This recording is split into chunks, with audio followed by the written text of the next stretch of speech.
Welcome to Reality Podcast. Special day today. I have a good friend of mine that I met a couple years ago, Ryder Harris. Ryder, welcome. Good to see you, man. So Ryder started his career after, I think you graduated University of Missouri in 2021. Yes, sir. And as I read through your bio, I got inspired by a couple of things. In November of 2022, you were working as inside sales at what then was super new. And the thing that I think is most impressive is shortly thereafter, you saw an opportunity with AI to do something unique and to be yours. And so today, as you know, we had you with our top 150 agents at Realtor Summit. And we're just so excited to talk for a while today about what AI is and what AI isn't. Mm-hmm.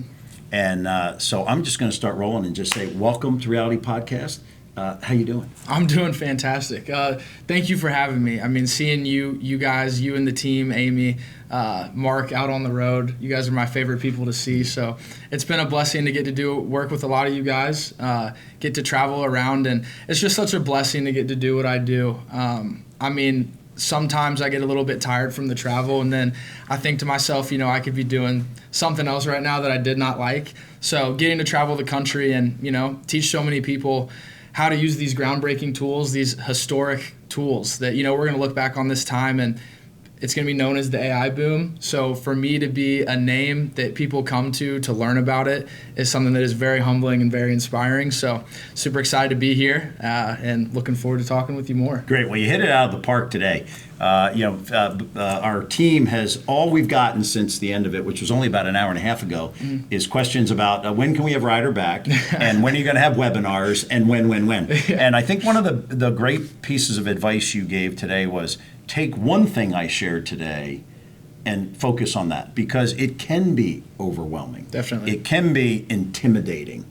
And so I think one of the keys to our conversation today is that this isn't about replacing agents. And I think one of the things you hit today was, how does a real estate professional, we call them a trusted advisor, utilize the tools of AI to be better at their craft so they can actually spend more time in the relationship piece. And then the other piece you brought up, which I really want to get into, is you also shared what the buyers and sellers are using AI for, and you better know it as an agent. So let's start with the agent perspective from your vantage point. And what are the things that a real estate agent today really needs to understand about AI, its impact, and its influence? Yeah, absolutely. I mean, I think you look at your day-to-day and you look at repetitive tasks. You look at tasks that you don't like to do, or maybe tasks that you do like to do but you're not that good at, and maybe you can lean on AI a little bit. And just finding ways to save yourself 10 minutes a day, and then 20 minutes a day, and then an hour a day. I think there are so many different tools out there right now that my advice is to always pick one and do a deep dive on one. So that's why I really wanted to focus on Google Gemini today and not overwhelm people with, hey, use ChatGPT for this, use Claude for this, use Gemini for this. I think that gets to be a lot.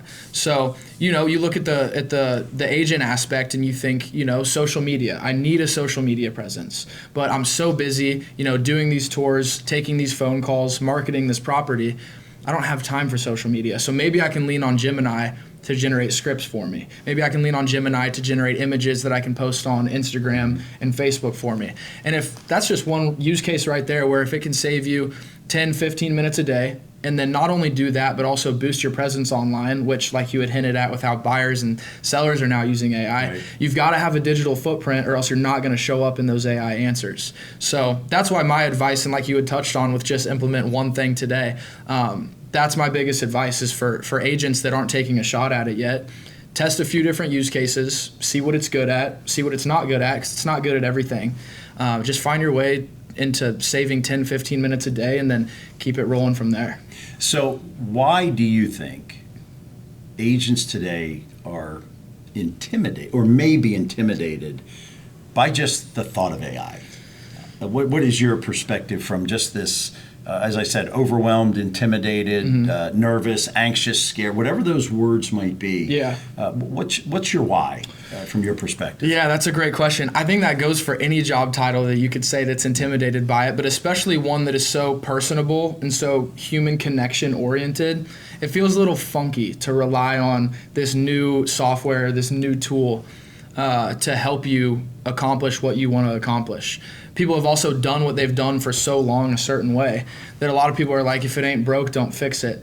And while I do agree with that, times are changing and times are changing fast. So there are going to be people that maybe they're brand new real estate agents, maybe they just graduated college and they're about to enter the game. And these kids know AI like crazy. What if they start making some noise? And then all of a sudden you're behind and you're like, dang, I stuck with the old ways. It was working, but now we've got social media, now we've got answer engine optimization, we've got these college kids that are dominating AI. Now stuff's not as hot as it used to be. So I think with how much of a relationship-oriented job it is, I can totally understand why people wouldn't want to lean on it. But I've also seen and traveled the country and worked with so many different industries now. I'm about to speak at a conference for people that run like haunted houses in St. Louis and on Saturday. And those people are curious and looking into AI as well. And that's a very in-person, personable job. So I would say that's why it's so intimidating, but I also urge, these people to check it out because this isn't like any tool that's been slid across their desk before. So I think what's so fascinating to me, and you made a comment and you got a big response out of the audience earlier, which was, I'm a veteran of this industry and I've been in it 3 years. Yeah. I mean, that's the perspective. I've been in this industry for 40 years and I just wrote a blog about Billy Chi, who was the president of National Association of Realtors in 1995, 2 years after the internet. Remember, we can go through decades of these things that were going to monumentally change our business. Mm-hmm. And Billy Chi sat in front of 3,000 members of NAR Rider and he said, the lion is coming up over the hill. And he basically challenged our industry that said, the internet is going to replace you. Now, remember, this was 31 years ago.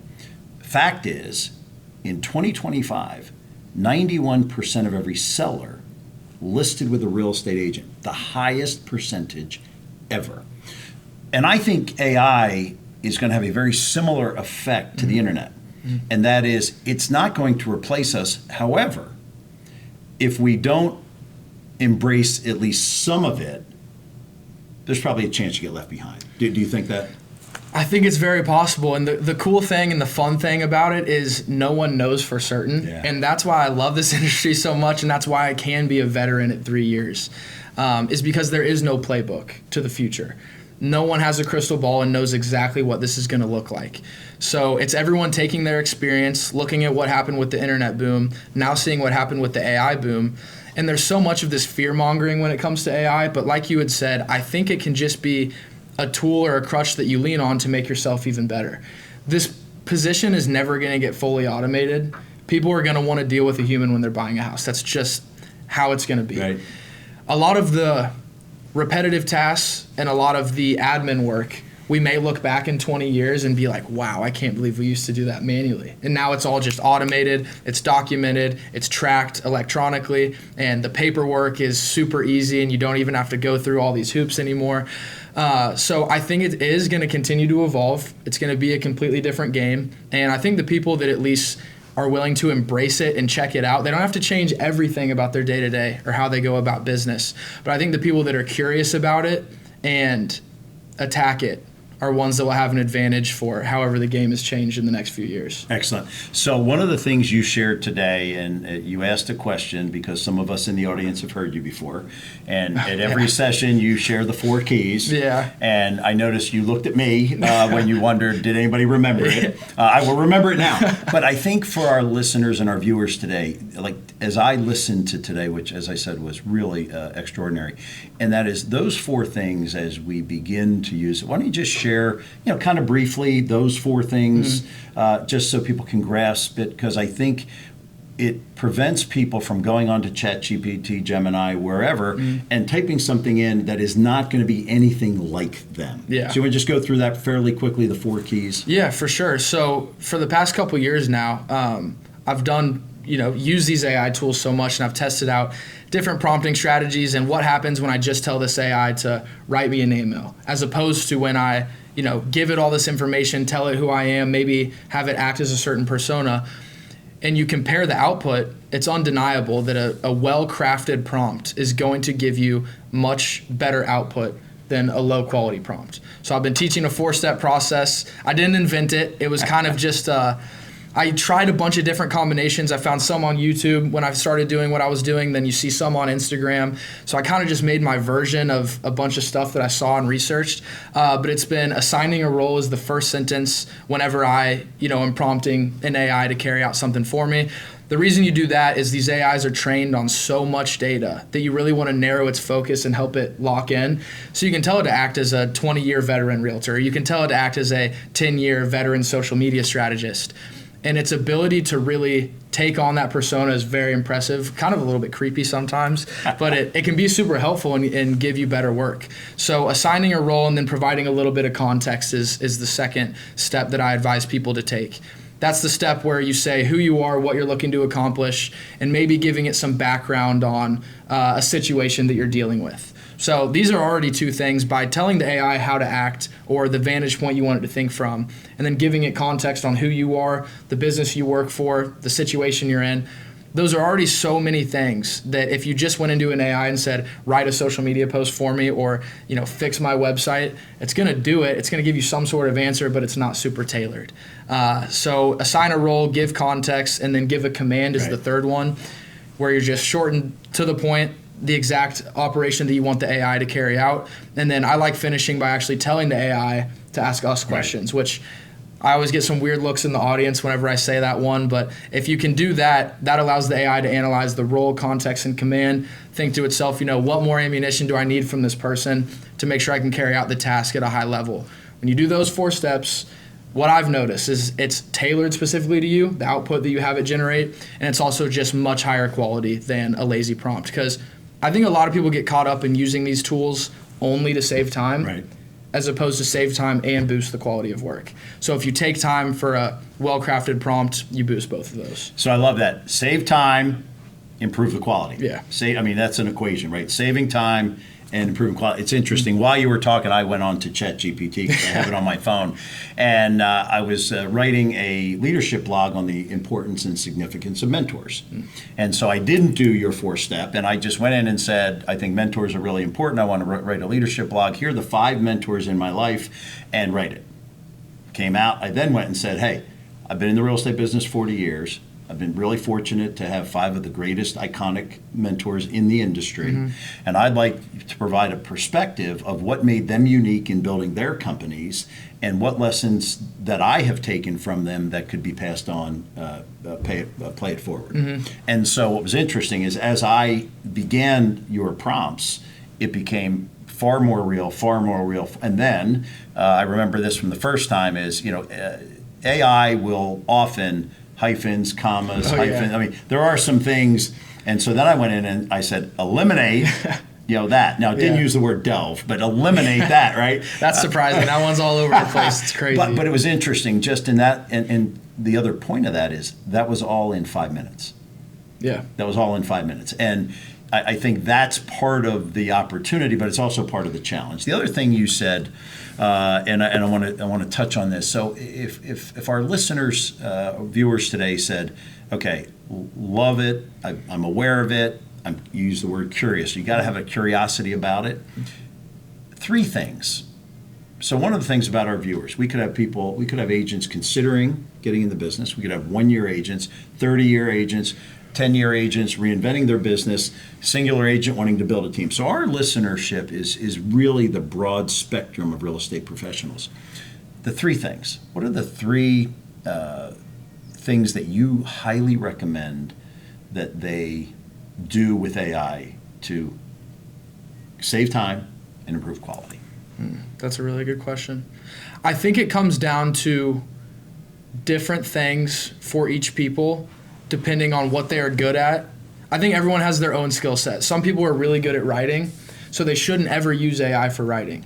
So, if you like writing your property listings, you like writing your descriptions, you like writing your articles, your blog posts, your Instagram captions, that's something that you should stick with. There's no reason for you to replace that just because it's easier if that's a superpower that you have. On the flip side, if someone struggles at writing, they get writer's block, their grammar's not very good, they just don't like writing, then that's a use case that someone should use it for. So I think writing, communication, emails can definitely be one that people use it for, only if that is a skill that they do not excel at. if it's a skill that you excel at, I don't really find many reasons to implement AI in that regard.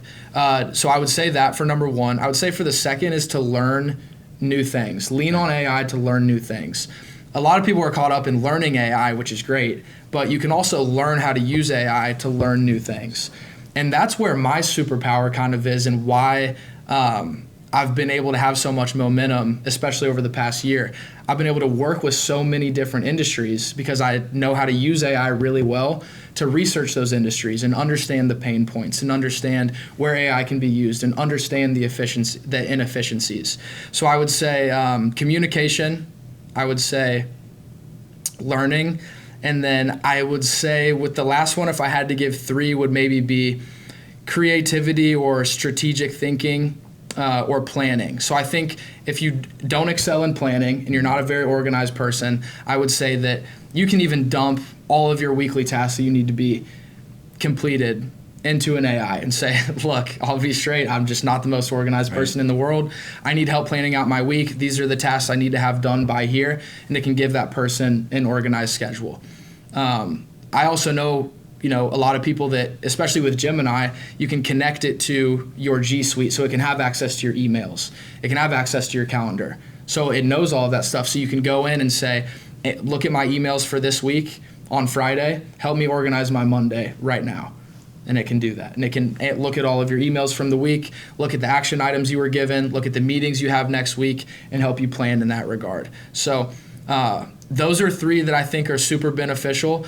But I also will say it just depends on the person and what their superpowers are and what their weaknesses are. Yeah, so I love that. I think don't replace something you're good at and enjoy. No reason to. And I think the other thing that really resonated with me is there's one thing to learn about AI. Yeah. There's another thing to learn with AI. Yeah. They always say sharpen the saw and things like that. So interesting. You just went down the path of my next question, which is Gemini is a Google platform, and so one of the things I was thinking about as you were talking is emails and maybe topics within my email. So walk me through something Gary Scott could do today or tomorrow. So I want to go in and I want to address everything that's in my email for the last month that has to do with X, and whatever X may be. X may be our communication on a sports sponsorship. It could be an acquisition we're working on. Is that something that I'm capable? I love the scheduling thing. I'm going to start doing it. That's a good one. I'm going to start doing it every Friday. That's a really good. You could schedule it out too to where it does it automatically. So now you're taking me to AI 2.0. That's 2.0 for Gary Scott. Yeah, sorry, I get excited. My tail starts wagging like a dog. The first thing we're going to do is have a consultation with you and the people that work with me, because I think you're beyond me. But I think it's so fascinating, right? It goes back to what is the one thing that could save me 10 or 15 minutes a day. The one thing, not. Because if you think about the 5 things, you're not going to do any of them. No, you're going to get overwhelmed. You're going to get burnt out. You're going to go, screw it. We'll stick with how things work. So let's expand a little bit. What other things can Gemini do because it's part of the G Suite? What are the other, you just talked about prioritization for the next week. We talked about taking a topic that's been in your, what else, what other good uses are it for an agent or for an employee of our company? Yeah, absolutely. I mean, anyone that's throwing together slide decks, I will say that's a big one. So I work in Google Slides. That's where I do all my keynotes, all my presentations for. And I'm in a lane where I work with so many different companies and so many different industries that I can't get away with using the same slide deck every time. There are a lot of keynote speakers that travel the country. Right. They don't have to do any preparation because they've done that same slide deck, that same presentation to the same audience. It's a politician's stump speech, right? Hundreds of times. Hundreds. I do not fall into that category. I don't fall into that category. So one thing with Gemini and Slides, because it's embedded now into your Google tools, so your Google Docs, your Google Slides, your Google Sheets, you now can click, I believe it's in the top right corner, and you can have Gemini populate the right-hand side. So you can have it, fill out some data for you in a Google Sheet. You can have it get started on a blog post on a Google Doc.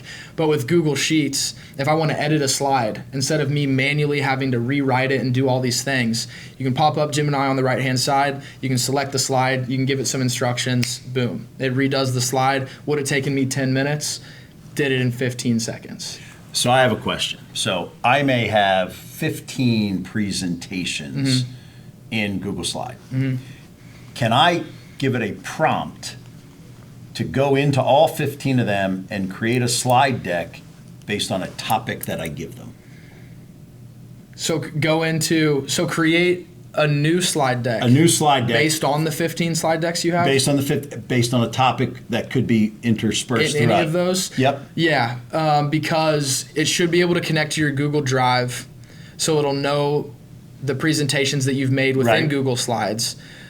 That is a good question. I'm not 100%, but I would say 90% Yeah. yes. So I think that's a good, because that's one of the challenges I have is I do try to make them different, customize. For sure. And, Got to. And then you have to start over. Yeah. And the number of times I'll ask somebody, can you print that for me? Yeah. Where if I went in and said, okay, this in 2025, I had 16 unique presentations. I want to do another one, but what I want to do is take everything that talks about real estate data. Yeah. And it just goes and then it creates. So again, I think it's interesting. Or again, you could download them, or you could go into just regular Gemini. And if your drive is connected, you could upload all 16 of the slide decks and say, I'm trying to generate this. It's somewhere in here, or the topic is somewhere in here, or I want you to grab this piece from deck 1, this piece from deck 2, this piece from deck 3. It should be able to do it. It's pretty incredible technology. But I would say yes. I would imagine that can be done. And I think the other thing that you shared today, which I thought was really impactful, and it might have been your last statement, you said, no one uses AI more than I do. Yeah. And then you paused and you said it, but no one questions AI as much as I do. 100%. Share that a little bit. Yeah, I mean, after you use it a lot, you just understand more and more how it works. And I remember there's so many viral posts about these AIs saying dark things, and they think that like that's the mind of the AI, when in reality, these AIs, they don't have minds of their own yet. So I've also done enough research to where I've seen enough hallucinations, which for those of you that don't know, a hallucination is when an AI essentially makes something up to give you an answer. It's not true, but it would rather make something up and give you that answer instead of tell you that it doesn't know. Wow. So I've witnessed that enough. I've read enough stories. I told the one today about. Will you tell that story? Because I think that's a compelling story. Yeah, because I don't know. Not that I would want to say the name of the firm or kid or anything, but because I don't know those specifics. But there was an incident where a kid was looking for legal precedents for a case that he was working on. He was up against the clock, pushed it off, and ended up resorting to ChatGPT. And this was early days ChatGPT. Right. So now ChatGPT at least does a better job of searching the web and providing you with sources. Early days, it was the Wild West, and it was a coin flip of whether it was true or not. So he gathers this legal precedence, delivers it, and it is 100% fabricated and made up by ChatGPT. The court case never happened. None of the people in the case were real. It was all made up. So that was a big red flag to a lot of people, and that actually hurt me at the time because this was early days. I'm trying to get going, and I'm trying to tell companies, this is the future. Right. Start training your sales team now. Start brushing up the CEO. Like the CEO needs to know what this is right now. So then stories like that come out, and it put me behind the 8 ball because, it's being proven that it was making stuff up. So all that to say, I've seen so many of these instances of where it messes up.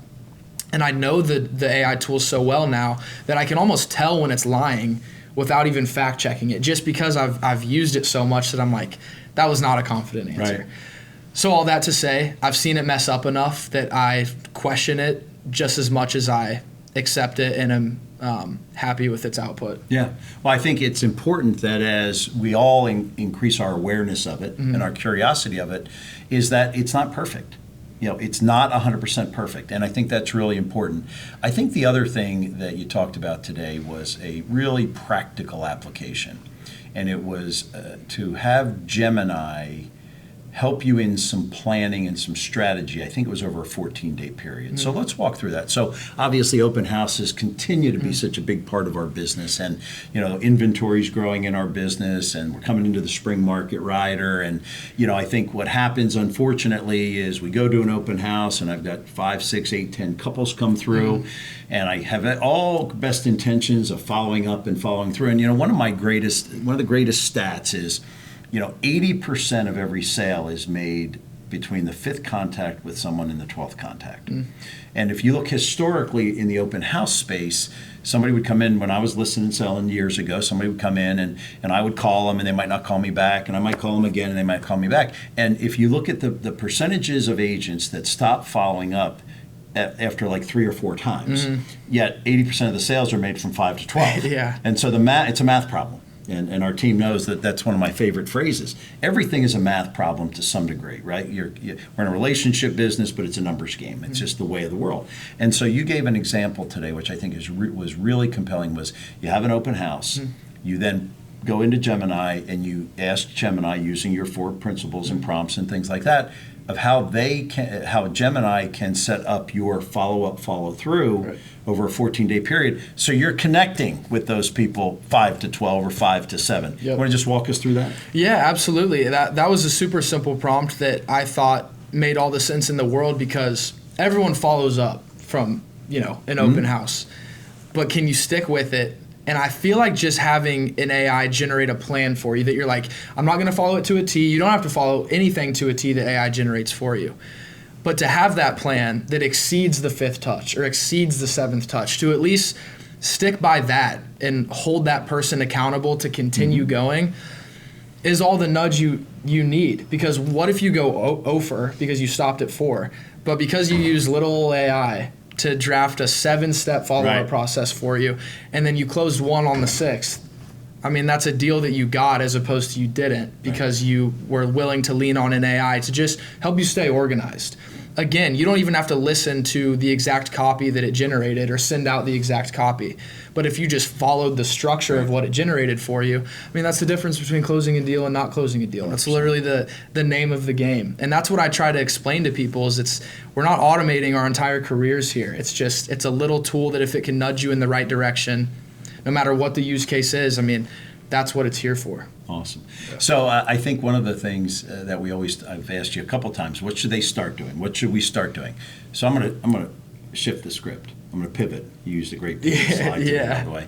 And that is, what should everybody stop doing? Like, I always say, start doing, stop doing, do more of, do less of. Yeah. And so as you think about AI and you think about the life of a real estate professional, is there one thing, and there may not be one thing, and again, one of the things you said earlier, which I think I want everybody to really pay close attention to, is it's almost like you do your own SWOT analysis on AI and social. And so you decide, what am I strong at? What am I, and leverage your strengths, kind of mitigate your weaknesses and take advantage of the opportunities. Definitely. And so I think, you kind of do your own AI SWOT and then you decide. But is there anything that you think of that says, gosh, if you're doing this, man, this will save you 10 or 15 minutes if you stop doing this and leverage Gemini? That's a really good question. I immediately go to the work prep example that I had brought to you of helping you plan the next week. That's one that I think applies to literally everybody. So that's one that I think is super beneficial. But you had brought up if there was something that people should stop, and I will say yes. More specifically LinkedIn, but any type of social media content. A lot of people like to, even if it's well prompted, copy, paste, post. Okay. And not proofread it. There's M-dashes all over the place. There's emojis all over the place. It doesn't sound like you. Like, your friends and your coworkers would read that and they're like, did someone hack this guy's LinkedIn? Like, that is not, it had no personality. So that's my biggest no-no, is the low effort, grip it and rip it, written social media content. It doesn't look good. It doesn't perform well because these systems pick up on it now. So that's my number one no-no, and I'll be scrolling LinkedIn all the time, and you see it every once in a while, and I'm like, I wish I could help this person out. Right. But that's one that I would say, because I think we went through a phase where everyone was spamming that. I'll be real, since I was an early ChatGPT adopter, if you read through my 2023 LinkedIn articles, it's probably a disaster, and I would probably cringe if I were to go back and read those right now. That being said, enough time has come by where I feel like we went way AI, and now it's slowly bringing its way back, because now you see a platform like LinkedIn that's kind of just filled with AI slop. So I think either going back to the hybrid of having AI do the template for you and you making your own adjustments, or heck, dare I say, a human writes their own article anymore. Right. Like, maybe that's the way to go about it. That's my number one thing, because especially for people like me that use AI a lot, it's so easy to tell that it was low effort, you didn't put that much into it, and it clearly wasn't you. And I think that's not a good look for anyone. Well, and I think what's going to happen over time, and it's not going to take a lot of time, is all of us will be able to identify that. Definitely. Like you did because of where you were in the early stages of the journey. But pretty soon, like today, I can. Yeah. And then what you really find out, is, and here would be my caution, not knowing nearly what you know, is, be cautious of what you repost. Or you share. Because the number of times I've seen people share something that I know is AI generated may or may not be accurate, particularly in the religious and the political world that we live in. Definitely. What can you trust, what can you not trust? And it's no different than getting an email from somebody that you think is legitimate, but we're so into the spam and the scams and the things like that, cyber things. And Very so true.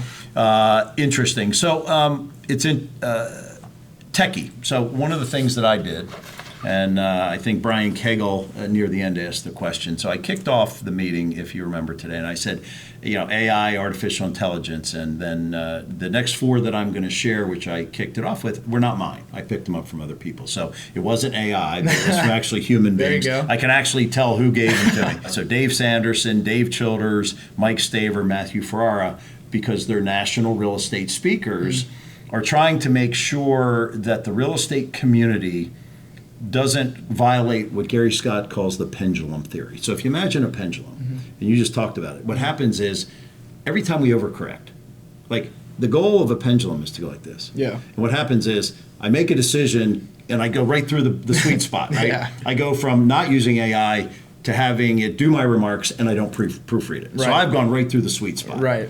And so a couple of things they shared: authentic interaction, which is the people in the community. And one of the things that I like about your message is you're not suggesting to anybody that go away. You actually, in your conversation, says you've got to enhance that simultaneously to the AI. The other is attracting influence, and that is, how do I connect with individuals of influence who can help me drive my business? The fourth was agent intelligence. Let's not rely on artificial intelligence like market data and things like that. Now, we'll touch a little bit on research because, we have taken a 10-hour research project and had it happen for us while we're preparing, while you were on stage today. Yeah. And then the other one, and this one was mine, was activity intensity. And that's just about, being very intentional on what you're going to do, whether it's AI or your basic business, and choose those activities and just be intense with them, be intentional with them. So Brian Kegels asked the question, human connection. Talk about connecting AI with human connection and just why it's so important, and how do they both coexist, and what advice do you have as people try to stay in the middle of the pendulum? Yeah, well, you'd said agent intelligence was one of the AIs, right? And I think that was one of my driving points today. Is it's almost time to double down on what does make us human, because AI is going to automate so much of this repetitive grunt work that we're going to have more time for shaking hands and for sitting down at kitchen tables. So I think while I can see why it sounds intimidating to most people, it's also going to free up a lot of time to do exactly what you want. So I think that is the sweet spot that you mentioned right there, is human plus AI. And that's what I try to tell people. And the mantra for a while now has been, AI is not going to replace your job. It's the guy that or girl that knows how to use AI really well is the one that will outcompete you and end up thus taking your job. And that's why I think it's so important. And I think, like you had just said with the pendulum, I think I swung too far to the right when I first got started. And now I'm almost back so far that I feel further back than most people. I don't even use AI to write my emails. I spoke at Club Management Association of Americas. They had a conference, and their CEO followed up with me after, and I responded to his email. And he goes, full transparency, he goes, I just never know if this is you or not anymore. And that struck me hard. Because I was writing it manually, but the fact that people see me as an AI speaker, but they think all of my communication might be automated and they're not actually connecting with Ryder Harris, was something that really woke me up. So now I always talk about how, my emails are written manually. because you're interacting with Ryder Harris. I want you to interact with Ryder Harris, not with Ryder GPT. So that's something that I take seriously, and I just think maybe it is a learning curve that everyone will go through. Maybe everyone will go too AI heavy once it opens their eyes and they get really excited about it, and that's okay, as long as you come back and end up finding it in the sweet spot. But I would say that sweet spot is what I had touched on a couple minutes ago, not having to replace everything with AI. Your strengths don't need to be replaced with AI. Even if you're not that good at something, but you really enjoy doing it, even that doesn't have to be replaced with AI. But finding ways for your weaknesses or the things that you don't like to do, while still keeping that human touch and being yourself, I think that's the sweet spot with it. It's interesting. One of the cautions I would throw out, again, my level of awareness has grown in the last 12 months. So I always joke I was in denial of AI, and then I began the 12 steps of recovery. Really, when I heard you talk about mortgage the first time, because none of that resonated with me. And so recently we did 4 or 5 short videos on why is it a good time to buy, why is it a good time to sell. I did one on the 12-week year, and I did one on the six keys to success. And they're short, and they got a lot of action. And I got a message on Facebook, and the message was from a former colleague, and basically said, "What an incredible AI video." And I was like appalled. Quite frankly, I responded in probably a little passive aggressive. Yeah, I was going to say. My response was, this was not AI. As a matter of fact, it was one take with no notes. So I got fairly fired up, right? But you just say to yourself, like, I would not think for a minute to create and nor would our team, to create an AI video to put on a reel to build the credibility of our company. And here's somebody who I used to work with, like literally drew that net. So then I say to myself, who else thought it but didn't type me a message? And I was passionate in my response, because I was a little offended. To your point, I was offended by it. For sure. That number one, I would do it, and number two, that it would look so real. Right. How crazy is it that now that's an accusation these days? They're exactly. Like, that was AI, and I never would have thought that would be something that people would start getting accused of, but. Well, the other thing is I saw you dunking like MJ. So apparently the photography of AI has gotten better. All right, so we're going to shift gears a little bit. So AI for the realtor, AI for the realtor, AI for the realtor. Again, it's a journey, and it's going to take a while. So let's talk about, I'm a real estate professional, trusted advisor.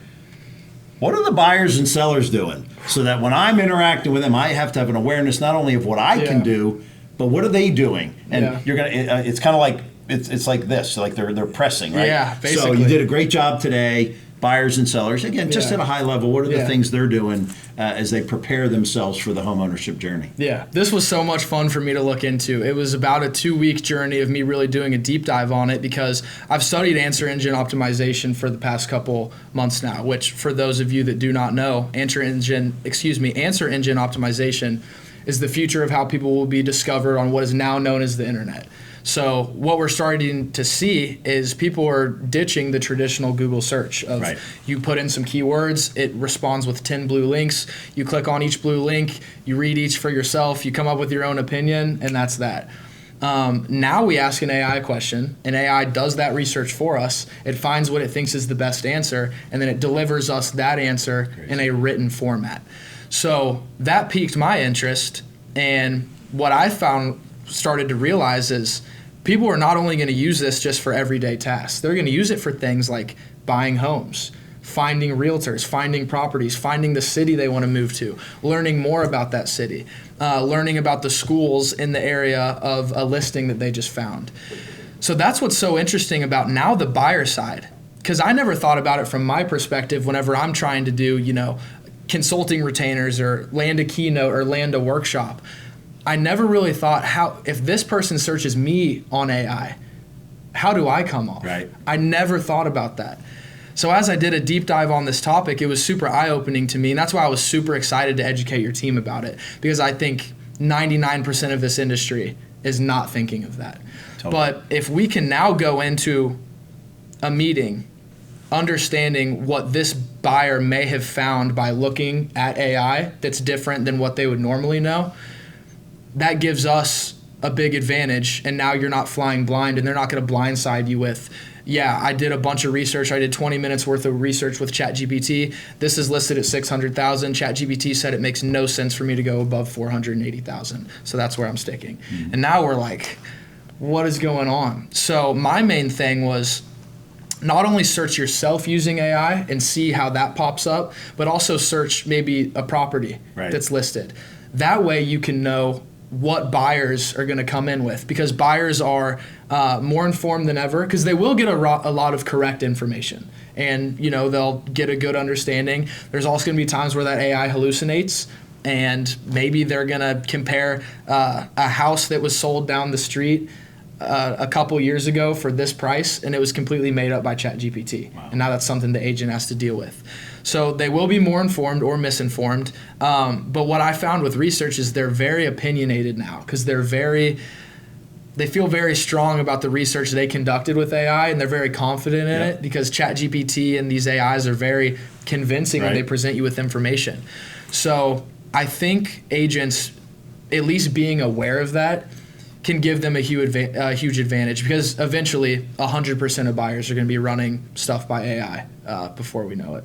So interesting. I went on to my home, and I went in and I said, I'm going to list my property, and I'm most interested in the 6 current listings that would be my competition. Mm-hmm.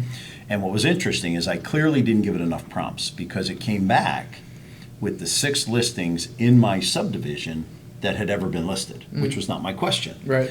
But I think about the example you just gave, is that, if I'm a seller and I did that and I didn't recognize that it was wrong, I could come in. And so to go in as the real estate agent, and you can do a little homework on the buyer and seller themselves, right? Yeah. Learn a little bit about them. Definitely. But definitely, go in and look through AI. What do they come to the table with? Exactly. That may or may not be accurate, and I think that's really interesting. I think the other thing that we have to be careful of is, and it really goes back to your point of those individuals who have simply said, okay, I'm going to do my CMA, I'm going to do my marketing plan, and if 2 agents go out to list a property, or 4 agents, and 2 of them have gone to the AI and they deliver the exact same presentation, right? And it goes back to the pendulum. So I know I think about the other example. Prior to AI, there was what we called automated value. And so you could go to Zillow, Realtor.com, CoreLogic to get the value of my home. And they're all different, which proves that the algorithm can't price the house. So it was always, at the end of the day, it was a support to us, not a challenge to us. AI kind of takes that to the next level.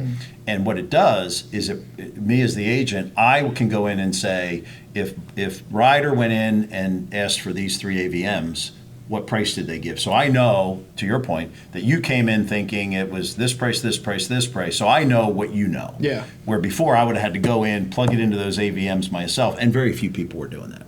All right, 3-year veteran in the industry. What does this look like March of 2027? March of 2027. Specifically in real estate, or just AI? Let's go AI general.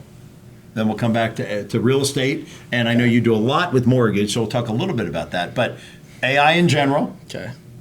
AI as you see it in our industry. So AI in general is going to be a lot less of the clicking and doing the work that we've known as work for our whole lives. So Anthropic is a company whose AI tool is Claude. It's essentially a ChatGPT, a Gemini, whatever. So they have a tool called Cowork, where you're onto your computer, and now it has access to all of your files, and it can carry out tasks for you on your computer. They then connected something called computer use, I believe it's called, where you will be able to give your computer a task. Your laptop will be open in the corner, and you can say, schedule a Zoom call with this person at this time, and then send me a confirmation email, also send that person a confirmation email. I could text it from my phone to my laptop. And then I could watch my laptop in the corner, open up a tab in Google Chrome, open up Zoom, name the meeting, time the meeting, set the meeting, send the meeting. So I think this time next year, there's going to be a lot of us giving instructions to an AI that is literally just going to carry out the brunt work for us. So less of the back and forth prompting, less of the back and forth. It's crazy because that's already a big time saver. And now you use AI so much that you're like, man, I can't believe I have to keep prompting and follow up with prompting. So AI as a whole, that's truly where I see it. I think we're going to give instructions to an AI that is going to do the work for us, and we're almost going to become managers of an AI that does our work. So I think one question that was asked at the end, she had trouble articulating it. Remember? I remember.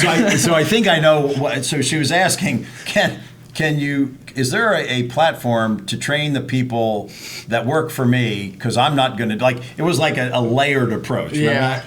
But I think that's a legitimate question, because there are a lot of the average age of a real estate professional is 57 years old, which says a lot of things, right? Number one, it's a mature industry. Yeah. Number two, a lot of the success of agents that have been in it 20, 25, 30, 35 is relationship, which is perfect.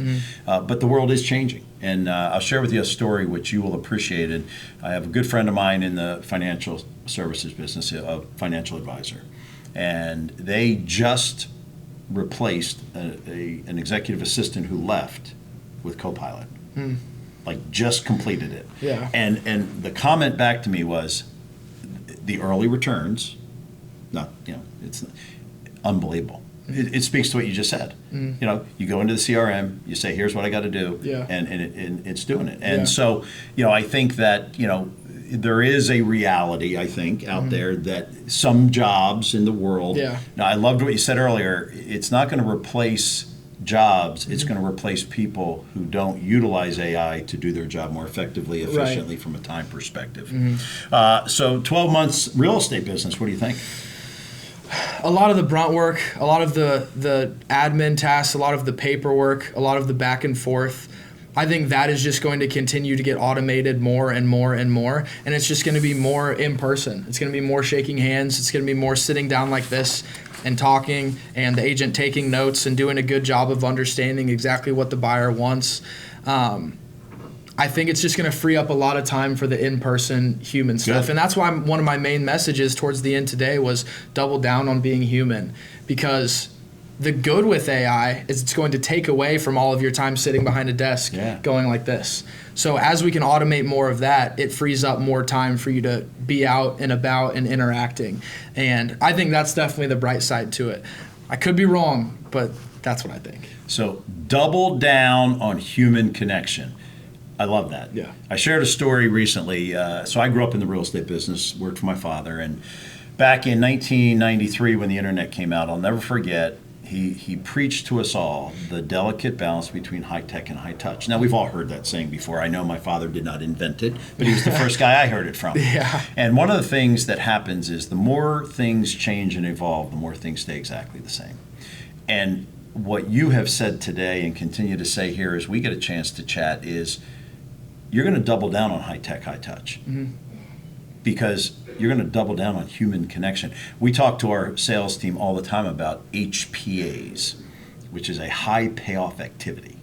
And so when you look at your day, how many hours are we spending on things that are not driving revenue? And I know I do. Like, I look at the end of a day and I say to myself, gosh, I've been super busy, but I didn't drive revenue. I didn't benefit an agent in our company to do more transactions. I didn't attract someone from the competition who would be a benefit to our company. I didn't have a connection with a company that we might be trying to acquire. I didn't talk to some of our top people about why using mortgage, title, and insurance is so important. So high payoff activities. And so when you say double down on human connection, I'm going to take it a step further for our team. Double down on HPAs and be laser focused on high payoff activities, which is going in. So it's interesting, one of the stats out there is 40% of every home today, Ryder, is owned by a baby boomer. And baby boomers have to sell their home someday because someday they have to sell their home. 40% of the population has no mortgage. They're not necessarily the same 40. And 65% of mortgage holders have more than 50% equity. A tremendous amount of equity. Now I'm shifting a little bit from AI to real estate, but it's all connected. So I say to myself, I'm thinking out loud, okay, here's my sphere of influence. Walk me through this little exercise. I have a sphere of influence of 500 people in my sphere. 150 of them are baby boomers. I know they're baby boomers.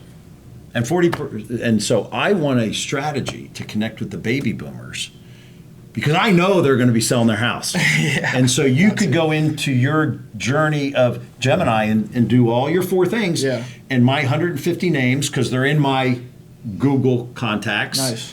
And here's Ryder and Tiffany and Matt and Phyllis and here are all my people. And I want a 24-month plan to connect.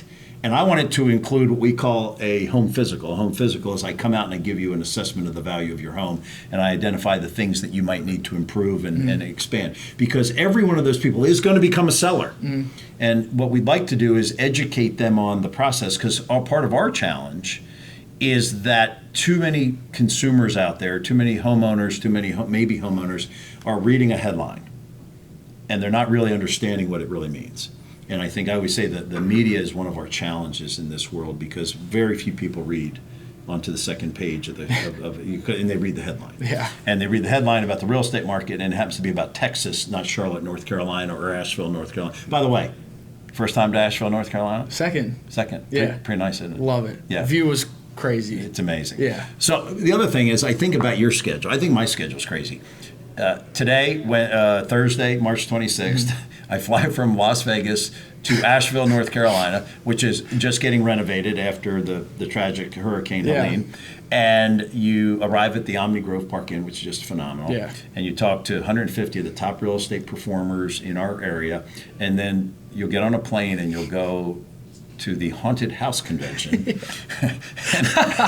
So, I mean, I'm not saying I've been thinking about that. So, like, do you use AI to prepare yourself for what that keynote might look like? Absolutely. Oh, my gosh. I must say, though, the sphere of influence thing that you just brought up gets me so fired up because that is what I tried to achieve with everyone that hears me speak. I can only give you so much, but you've clearly done a good job of taking what I've taught and also like taking it upon yourself to take it further. Because I never talked about that use case that you just mentioned. That's not something that I talked about. By the way, it just hit me today. Like, good. I haven't thought about it. Yeah. But what's happened is you inspire thinking. And, you know, one of our challenge, I mean, interrupt you, but one of our challenges in every business, and you do a great job, is we're so busy working in it that we don't work on it. Yeah. And so we've just been blessed the last 2.5 days. We've been able to take our top 150 agents and help them work on their business because we're so into the negotiation of a home inspection and making sure we're navigating the mortgage and the complexity of multiple offers. And a seller today who thinks if we didn't sell it in 3.5 days, you know, we're not a very good real estate agent because they're thinking about 20 and 21, you know. And so I think about what are, you know, it'd be interesting to sit down with those 150 people after they got a day or two to digest your message. I've heard it 4 times. And, you know, one of the things that we have to do as an organization is we got to remember what we call the rule of 7. And the rule of 7 is, as adults, we need to hear, see, touch things 7 times before it gets into our DNA. And so, like, I had like this moment just now where now I'm thinking about how I can go to a business meeting at one of our offices, and based on what little I know, and I know little, you know, I thank you for the compliment that says I've taken, and what I've done is taken what you've taught me and asked other people to do it because I am a realist about that. But I think it's about how do we leverage something that it can enable us all to spend time on our high payoff activities. First question is identify the high payoff activities. Yeah. Right? So exactly. There's a whole journey to that. For sure. And then where does AI help us? And that's where Ryder Harris can help our company in a big way. So I'm going to wrap this up. Let me just see if I'm going to go off of my questions and see where it comes from. So let's see. One piece of advice from Ryder Harris. So you've talked to hundreds of organizations. And you've gone from the mortgage business, you've gone to the real estate industry, you've gone to the haunted house industry, and I'm sure you've gone to many, many more industries. You know, what is the one piece of advice? You've shared some nuggets, but what is the one thing that Ryder wants everybody listening, everybody watching to just say, you know what, that will change the trajectory of my career? Yeah, I think it's manually taking some time to manually identify what your days look like. And like you had just said, is HPA, is that what you said? HPA. That's I'm going to start using that. That's a really good one. Identify your HPAs, identify what you do, identify your most time-consuming activities, identify your most repetitive activities, and I would say rank them. That's what I've started to tell people is rank them. Yeah. And then based on, whatever the most powerful one is, see where you can lean on AI for that, and then just keep going down the list. My advice to business owners or executives would be, it's time to enable your employees with these tools. Stop shutting down people wanting to use ChatGPT because they're going to do it anyways. Stop shutting down people wanting this. Give them access to a Microsoft Copilot. Give them access to a Gemini, and then let them go crazy and discover use cases and document the use cases. Bring people together. Have 30-minute meetings where people are discussing use cases, things like that. So there's one for individual, and then there's ones for organization. Yeah, well, certainly, as I said a year ago, I went into recognition from denial of AI. And what's interesting, about 18 months ago, Ryder, one of our regional vice presidents, we were in a meeting, and he was talking about ChatGPT, which I had never heard of. And so you will appreciate this story and the power of it. So as you know, I talk about my father a lot, super mentor to me, and I've been working on a book about him for 18 years, excuse me. I wish it was 18 months. And so, most people say they're going to write a book, and only 2% of the people that say they're going to write a book write a book. For sure. So today I'm 98%. But let's go. So I went into ChatGPT, and I didn't use your 4 specific prompts, but I did more than the general question to write the introduction to my father's book. And it came out, and I sent it to my sisters. And I said, I just want you to know I finished the introduction to Dad's book. And they sent me back, they said, how long did that take you? Because it went back to his high school days, his college days, his early business career, when he sold his company. 38 seconds. Man. And my sisters, who knew him, believed that it was it. Yeah. Now, there were some things that weren't quite accurate, right? Yeah. And, one of the things that I really picked up today was ask Gemini, ask Chat, ask all the AI to ask me questions back. Yeah. Like that my biggest takeaway was that, and the other big takeaway was the make sure you question it. Mm-hmm. Make sure you proofread it. Make sure it sounds like you. Don't let it replace you. Yeah. Let it complement you. Let it strengthen you. Let it build you. So anyway, appreciate everybody listening and watching Reality Podcast. What a treat, Ryder Harris. GoBananas.ai. Think about this. November 22nd. He gets a brainstorm shortly thereafter to embark on this thing called AI. And now 3.5 years later, 4 years later, he's traveling the country, probably traveling the world for all I know. And I can tell you, he's a friend of Howard Hanna Allen Tate, a friend of Howard Hanna Beverly-Hanks, and a friend of Howard Hanna, the one company, mortgage, title, and insurance. And we all will be better for the relationship that we have with Ryder. And that's my prompt to let him know that I'm going to be texting him a lot of things over the period of the next couple of months, because I'm going to surprise the entire team at Howard Hanna, and that I'm going to know more about AI over the next 6 to 12 months, and leverage it so that I can do my HPAs and make a difference for our company. Thanks for joining us, Ryder. Appreciate it, partner. Good to see you, my friend. Thank you very much. Appreciate you. Thank you.